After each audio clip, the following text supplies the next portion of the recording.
Well, to keep it focused on Microsoft, I received an email a couple of months ago from Microsoft saying if I did not update my information, I may lose functionality with other mail programs.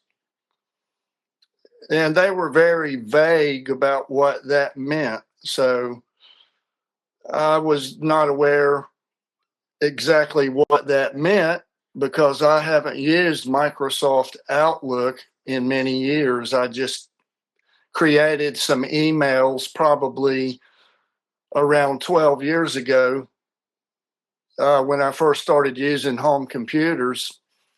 And so recently there were some outages through America, and Verizon is who I use. And as I got a new phone, I discovered that I had passwords that had been breached, and my emails that were created through Microsoft Outlook, they seemed to be corrupted, or one of them worked halfway, half of the time, and then it just did not receive other emails. So I reverted to using a different email because when I tried to contact Microsoft, there was no one to answer a phone on the other end of the call. There's recording saying if it's an email issue, to do it all online. So when I attempted to do that and went through all the security procedures, it asked me for a credit card that I used with Microsoft, and it was vague about what they meant by they did not identify what software they were talking about, because I've used many Microsoft products, plus those credit cards that were used to buy Microsoft products are probably non-existent at this point. And that was their final security procedure to get access into the emails to, I guess, regain control of the emails. I used some of those emails, those two emails, for usernames on many other social media platforms. So it seemed to create issues there too.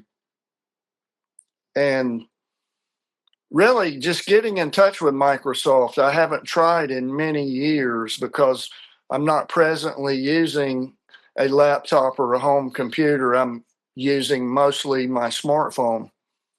And so I found that it seems virtually impossible to get in touch with Microsoft about this issue from what I can see.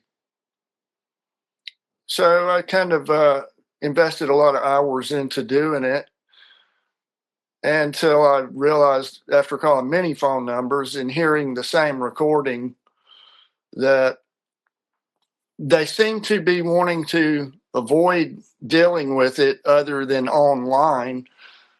And as I said,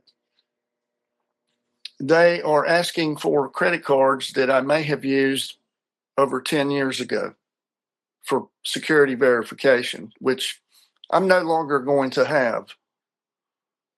I have different credit cards now. So that was interesting because it's basically, at this point, I don't have any functionality of those two emails any longer.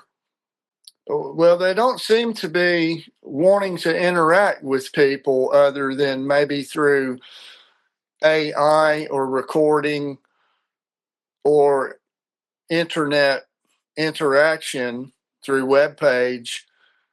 I could not see any way to do it.